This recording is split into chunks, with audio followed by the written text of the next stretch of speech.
दे रहे वर्करों को? वर्करों को यही निर्देश है कि जो ये उपचुनाव आ गया है ये एक मौका है जो जहां एक और सरकार को उसकी सही जगह दिखाएंगे, दूसरी ओर जो ये उपचुनाव हुआ है ये किस स्थिति में हुआ है और क्यों हो रहा है, असलियत वो भी बतानी चाहिए। इसका फायदा किसको हो रहा है और ये उपचुनाव क्या निजी राजनीति के कारण किया जा रहा है, इसमें लोगों का क्या हित है, किसान मजदूर का क्या हित है। कांग्रेस पार्टी के लोग पूरी तरह से उत्साहित हैं और आम लोग भी यहाँ के एलनाबाद हल्के के पूरी तरह से उत्साहित हैं और हमें पूरा विश्वास है कि जो आम जन की आवाज़ है कि अगली सरकार कांग्रेस पार्टी की बने, उसी के तहत यहाँ के लोग इस उपचुनाव में भी कांग्रेस पार्टी का साथ देंगे और हमारे लोग कांग्रेस पार्टी के लोग अच्छी तरह से मजबूती से ये चुनाव लड़ेंगे और हम जीत हासिल करेंगे। क्या कुछ पार्टी को क्यों वोट दें लोग, क्या वजह है कांग्रेस पार्टी को लोग वोट दें? कांग्रेस पार्टी ने आपने देखा हमेशा लोगों की आवाज़ उठाई। आज के दिन आप देख लीजिए जब सबसे ज्वलंत मुद्दा है किसान मजदूर का है, आज मंडियों में बुरा हाल है। हम नौजवान की बात करें, युवाओं के रोजगार की बात है, जिस तरह से निजीकरण होता जा रहा है और लोगों को बरगलाया जा रहा है, हमारे युवाओं को कि आपको 75% आरक्षण मिलेगा नौकरियों में, नौकरियां हैं नहीं, उद्योग यहाँ से पलायन कर रहे हैं। कौन सी नौकरियां, सरकारी नौकरियों का बुरा हाल है, जहाँ पर इस सरकार का कंट्रोल था वहाँ भी नौकरियां नहीं मिल रही। तरह तरह के मुद्दे हैं। गरीब आदमी की हम बात करें, गरीब आदमी को बरगलाने की कोशिश की जाती है। यहाँ पर मुझे पता चला जहाँ हम बैठे, यहाँ पानी की, नहरी पानी की कितनी किल्लत है। अब नरमे की बिजाई होने जा रही है, नहरी पानी मिल नहीं रहा है और स्कूलों में, सरकारी स्कूलों में कौन बच्चे जाते हैं? तो आम परिवारों के बच्चे, गरीब परिवारों के बच्चे वो सरकारी स्कूलों में जाते हैं। जो हमने मिड डे मील और सहूलियत देने की बात की, देते थे हम, आज स्कूल बंद होते जा रहे हैं। तो गरीब लोगों के बच्चे कहाँ जाएंगे? ना मिड डे मील ढंग से होती है, स्कूलों का वैसे भी बुरा हाल है। तो आप देखते हैं कि चारों ओर कहाँ कुछ जाता है, ज़मीन पर कुछ मिला नहीं। तो चाहे लोकदल की बात करें, चाहे भारतीय जनता पार्टी की बात करें, कौन किसकी मदद करता है वो आपके सामने नजर आता है। केवल कांग्रेस पार्टी है जो लोगों के लिए खड़ी है, बाकी सब सौदेबाजी। गाँवों में विजिट किया आपने, कैसे हालात गाँवों के दिख रहे हैं आपको?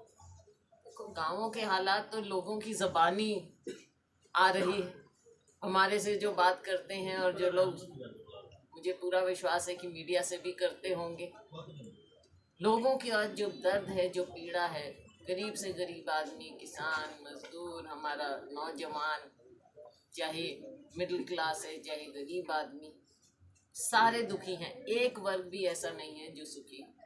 यहाँ पर खास करके हमारे यहाँ जिस क्षेत्र में हम बैठे हैं, इनकी सुध लेने वाला ही कोई नहीं है और भारतीय जनता पार्टी को तो आम लोगों से कुछ लेना देना नहीं। जब चुनाव जीत कर चले जाते हैं उसके बाद पूछते नहीं है सरकार क्या कर रही है, कौन किस। विधायक दुखी होते हैं इनके, तो मंत्री दुखी होते हैं इनके, और जिन विधायक को आपने यहाँ से चुनकर भेजा था, यहाँ के एलनाबाद के लोगों ने, उन्होंने इस्तीफा दे दिया। किस बात के लिए मुद्दा था किसानों का, उनके बीच में जाएं, उनकी बात उठाएं, सदन में उनकी बात उठाएं, विधानसभा में उनकी आवाज़ उठाते, लेकिन वो बात तो सारी खत्म कर दी, इस्तीफा दे दिया।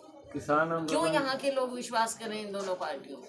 किसान आंदोलन लगातार चल रहा है। रोहतक में भी लाठीचार्ज हुआ, कल यहाँ सिरसा में भी वाटर कैनन और पुलिस के साथ झड़प हुई है। तो क्या कहेंगी? देखिए, लोकतंत्र में इनका विश्वास नहीं है इस सरकार का, और जो दमनकारी नीतियां हैं, ये कानून भी उस दमनकारी नीति का हिस्सा थी। और अब अगर कोई अपनी ज़बान उठाना चाहता है, किसानों मजदूरों के साथ क्या किया जाता है, कहीं पानी की बौछार होगी, कहीं लाठियों की बौछार होगी, कहीं खून बहेगा, कहीं पसीना बहेगा, लेकिन इनकी आवाज़ सुनने वाला कोई नहीं। तानाशाह सरकार है, आवाज़ किसकी सुननी नहीं है। लोगों को, चाहे वो मीडिया है, चाहे आम लोग, न चाहे हमारा किसान मजदूर है, किसी की आवाज़ आज के दिन सुनी नहीं जा रही। जो आवाज़ उठाना चाहता है उसके ऊपर इस तरह से सरकार के मंत्री ये कह रहे हैं कि प्रधानमंत्री का एक बयान आया था कि 1 कॉल की दूरी है किसानों और उसके बीच में बातचीत के लिए, लेकिन वो दूरी नहीं पाट पा रही। क्या कारण है, क्या वजह मानती हैं आप? 1 कॉल अगर माननीय प्रधानमंत्री जी कर देते तो वो उस कॉल की ही तो इंतजार है किसानों को। माननीय प्रधानमंत्री जी 1 कॉल कर देते तो क्या सारा मामला खत्म हो जाता। कह देते 1 कॉल करके कि ये तीनों काले कानून हम वापस करते हैं, आगे की हम आगे देखेंगे, सबसे बातचीत। ये तो लेकिन कंडीशन पहले लगाते हैं कि हम कानून तो वापस नहीं करेंगे। अभी बहुत दुख के साथ मैंने विधानसभा में भी टीवी के माध्यम से हमने देखा, माननीय मुख्यमंत्री जी ने फिर वही अड़ियल रवैया अपनाकर कहा कि कानून तो वापस नहीं। किसान लगातार प्रोटेस्ट कर रहे हैं, तो सरकार के मंत्री या विधायक यही कह रहे हैं कि वो कांग्रेस के कार्यकर्ता हैं, कांग्रेस के एजेंट हैं, वो कांग्रेस पे आरोप लगाते हैं। क्योंकि असलियत से आंखें मीच रहे हैं। किसान का आंदोलन किसान खुद चला रहा है, उससे कांग्रेस का कोई लेना देना नहीं। हाँ, लेना देना इतना ज़रूर है कि हम पहले दिन से हमने कहा, हमारे नेता का निर्देश रहा कि हम किसान के साथ खड़े रहे हैं और हम किसान के साथ खड़े रहेंगे। तो कांग्रेस पार्टी किसान के साथ खड़ी है। किसान पर कोई अत्याचार होता है, पीछे रोहतक में उनके ऊपर लाठीचार्ज हुआ, लाठियां बरसाई गई। माननीय मुख्यमंत्री जी अच्छा होता उनसे बातचीत करने उनके पास चले जाते, उल्टा लाठियां बरसाई गई। तो उसके खिलाफ कांग्रेस पार्टी ने प्रदर्शन भी किया है, कल पूरे प्रदेश भर में किया है। तो हम अपनी आवाज़ उठाते हैं। किसान आंदोलन का लोगों की बात है, लोगों की बात है, चाहे वो किसान है, मजदूर है, चाहे कोई भी वर्ग आज इस सरकार से दुखी है। मुझे नहीं लगता कि यहाँ के ये सरकार, भारतीय जनता पार्टी अगर यहाँ पर अपना कोई उम्मीदवार उतारे, असलियत उन्हें पता चल जाए। गेहूं सरसों का सीजन चल रहा है, क्या कुछ हालात दिख रहे हैं आपको? गेहूं सरसों का सीजन चल रहा है, क्या कुछ हालात दिख रहे हैं मंडियों के? बुरे हाल हैं मंडियों की। तो जो रिपोर्ट आ रही है रोज़ हमारे लोग बताते हैं, हम देखते हैं और मीडिया के माध्यम से सारा कुछ पता चल रहा है कि मंडियों में इतना बुरा। अब बारदाना तक नहीं, हर बार यही कहानी शुरू हो जाती है। हर बार, हर सीज़न में ये कहानी शुरू हो जाती है। कभी पोर्टल करेंगे, कभी मैसेज करेंगे, कभी कुछ करेंगे। किसान के साथ तो हमेशा खिलवाड़ किया जाता है। कभी किसी टाइम आओ, कभी कुछ करो, फिर आड़तियों की अपनी समस्याएं हैं।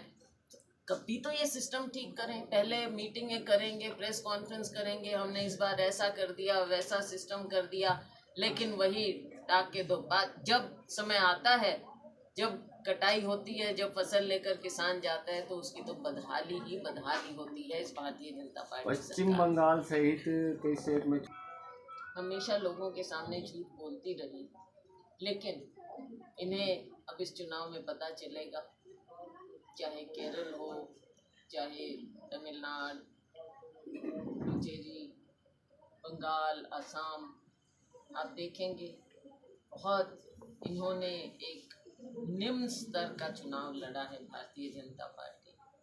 कई जगह आपने देखा कि ऑफिशियल मशीनरी भी, उसका भी दुरुपयोग, चाहे ईवीएम की मशीनें उठाने की बात हो, दुनिया ने देखा क्या हुआ, कैसे हुआ। तो ये हर तरह के हथकंडे अपनाते हैं, लेकिन हमें पूरा विश्वास है कि जब 2 मई को नतीजे आएंगे तब असलियत सामने आ जाएगी। बाई इलेक्शन की कब तक संभावना लग रही है आपको? जब भी करें उसमें सरकार। आज किसान आंदोलन के चलते हरियाणा में